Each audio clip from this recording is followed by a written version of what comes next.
Assalamualaikum warahmatullahi wabarakatuh.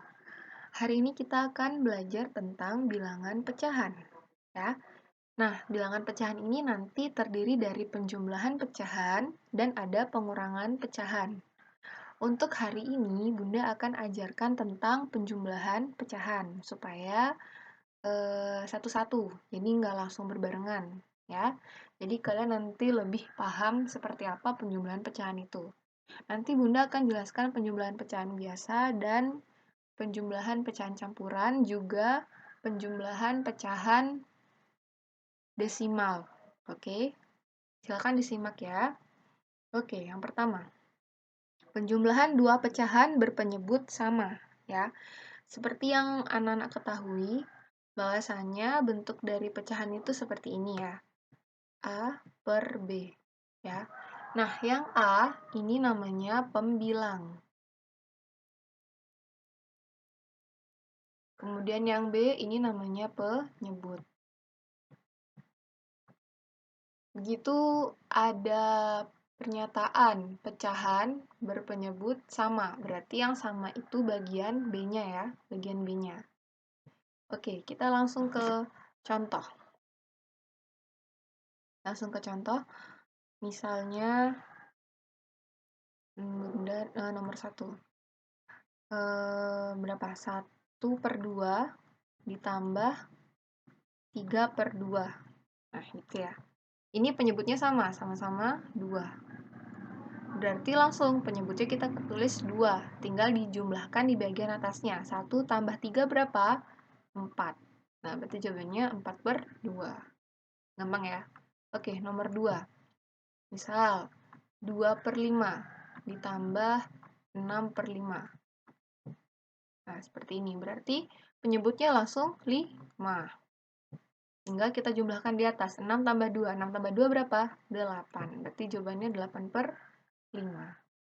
Kita coba satu kali lagi. Nomor 3. Misalnya 2/11 ditambah 15/11. Nah, 11 berarti penyebutnya 11. Tinggal 2 tambah 15. 15 tambah 2 berapa? 17. Nah, gampang ya? Gampang. Ini kalau dia pecahannya berpenyebut sama. Sama-sama 5, sama-sama 11, dan lain sebagainya. Tapi kalau beda penyebutnya, beda lagi caranya. Oke, kita langsung lanjut ke penjelasan selanjutnya. Nah, penjumlahan dua pecahan berpenyebut tidak sama. Bagaimana? Nah, ini ada langkah-langkahnya ya. Yang pertama, menyamakan penyebutnya terlebih dahulu dengan cara mencari KPK dari penyebut-penyebut tersebut. Yang kedua, pembilangnya dijumlahkan. Oke, di sini sudah ada contoh 3/4 ditambah 2/5. Ya, berarti menurut langkahnya di sini kita harus mencari KPK dulu ya. Oke, kita cari KPK-nya. KPK dari 4 dan 5. Oke, sama dengan dulu. KPK dari 4 dan 5. Masih ingat ya cara cari KPK? Nah, kita bikin dulu bentuk seperti ini. Kemudian penyebutnya itu adalah KPK-nya. Ya, 4 dan 5. 4 dan 5 itu KPK-nya 20. Dapat dari mana? Dari cara KPK yang sudah pernah Bunda jelaskan di kelas 4 ya. Oke, ketika KPK-nya kita sudah dapat 20, ini 20, sekarang kita waktunya mencari pembilang ya, yang di atas. Pembilangnya, karena pembilangnya berubah. Karena dia penyebutnya berubah, pembilangnya juga berubah. Oke, caranya 20 ini dibagi sama 4. Ya, 20 bagi 4 berapa? 20 bagi 4 itu 5. Kemudian 5-nya dikali sama 3. Nah, 5 kali 3 berapa? 15. Gitu ya. Oke, satu kali lagi. Ini 20 dibagi sama 5. Nah, 20 bagi 5 berapa? 4. Kemudian 4-nya dikali 2 sama dengan 8. Oke, sekarang kita sudah punya pecahan yang penyebutnya sama, 20 sama 20. Berarti di sini penyebutnya juga 20. Tinggal 15 tambah 8. 15 tambah 8 berapa? 23. Nah, kita dapat sudah jawabannya 23 per 20. Nah, sekarang kita coba lagi soal lain. Misalnya 1 per 4 ditambah 1 per 2. Nah, kita bikin dulu ininya. 4 sama 2. KPK-nya berapa? 4 sama 2. 4 ya. 4, berarti 4 dibagi 4. 4 bagi 4 berapa? 1. 1 kali 1, 1. Kemudian 4 dibagi 2. 4 bagi 2 berapa? 2. 2 kali 1, 2. Nah, kita udah punya pecahan dengan penyebut sama. Berarti ini juga 4. Tinggal dijumlahkan di atas. 1 tambah 2. 1 tambah 2 berapa? 3. Nah, kita dapat ya, udah hasilnya. Kalau kalian lupa caranya mencari KPK, udah ingetin sedikit nih, misalnya 4 dan 5. KPK dari 4 dan 5. Oke, berarti di sini 4, di sini 5. Cari. Dibagi berapa? Dibagi 2, ya. 4 bagi 2, 2. 5 bagi 2 nggak bisa. Terus, bagi berapa lagi? Dibagi 2. 2 bagi 2, 1. 5 nggak bisa. Berarti tinggal 5-nya. 5 bagi 5, 1. Berarti KPK dari 4 dan 5 itu sama dengan 2 pangkat 2 dikali 5. 2 pangkat 2 berapa? 4 dikali 5. 4 kali 5, 20. Gitu ya. Jadi kelipatan persekutuan terkecil. Oke, bisa dipahami? Oke, nah sekarang kita coba contoh soal lain yang menggunakan pecahan campuran. Ya, jadi kita pakai cara satu aja ya. Di buku itu ada 2 cara, tapi kita pakai cara satu aja supaya kalian tidak bingung. Ya, jadi caranya adalah 2 per 5. Pecahan campurannya ini kita ubah dulu jadi pecahan biasa. Nah, berarti ini dikali. 2 kali 5, 10. 10 ditambah 2 sama dengan 12 per 5. Oke, kita udah dapat pecahan biasa. Nah, sekarang tinggal dirubah di sini. Jadi ini kan tadi pecahan campurannya sudah jadi pecahan biasa. 12 per 5 ditambah 2 per 3. Oke, kita sekarang udah punya pecahan biasa dengan penyebut berbeda. Nah, sama kayak cara sebelumnya, berarti ini tinggal dicari KPK-nya.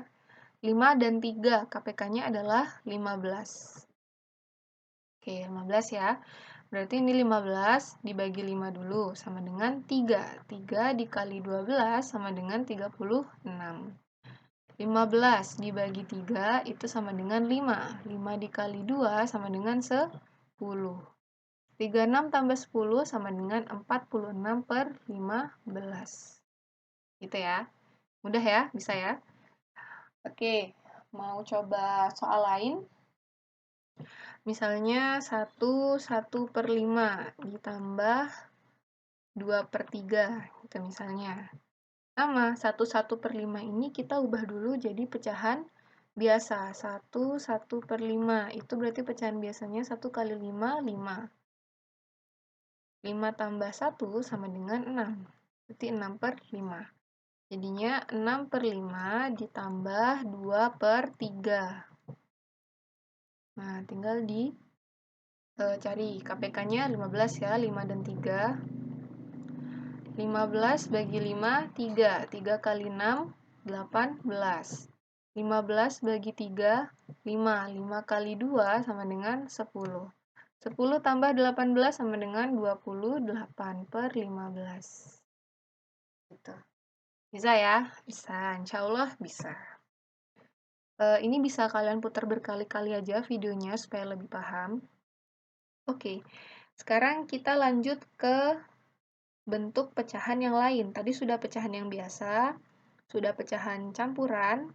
Sekarang kita lanjut ke pecahan. Oke, sekarang kita masuk ke penjumlahan pecahan desimal ya.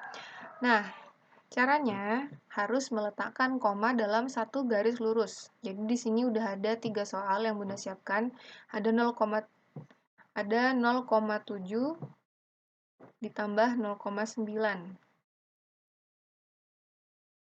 Oke, kita langsung coba ya. 0,7 tambah 0,9. Lurusin dulu komanya. Sini 0,7, 0,9 ditambah. 7 tambah 9 berapa? 16 ya. 6. Nah, komanya kan di sini.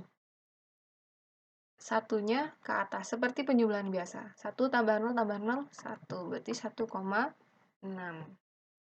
Gitu ya. Oke, kita coba soal yang selanjutnya. Di sini komanya dilurusin dulu. 9,423. Terus ini 5,712. Dijumlah. Berarti 3 tambah 2. 3 tambah 2 berapa? 5. 2 tambah 1, 3. 4 tambah 7, 11. Nah, satunya ke sini. 1 tambah 9 tambah 5. 15. Komanya tetap harus lurus. Ya. Sekarang ada lagi 1,34 ditambah 0,8. Ditambah, ini koma juga. 4 turun, 3 tambah 8, 11. 2,14. Bisa ya? Gampang ya? Oke, pasti gampang. Udah Bunda kasih 3 contoh soal. Nah, setelah kita sudah mempelajari tadi penjumlahan pecahan biasa, terus penjumlahan pecahan campuran. Ini penjumlahan pecahan desimal. Nah, Bunda kasih latihan soal. Ya. Nah, ini dia latihan soalnya. Ada 5 soal. Yang pertama itu dia pecahan campuran, pakai cara yang tadi ya, sudah Bunda jelaskan. Yang kedua itu 2 pecahan biasa. Yang ketiga itu pecahan biasa juga. Di sini penyebutnya tidak sama ya semuanya ya. Kemudian yang nomor 4 dan 5 itu adalah penjumlahan pecahan desimal.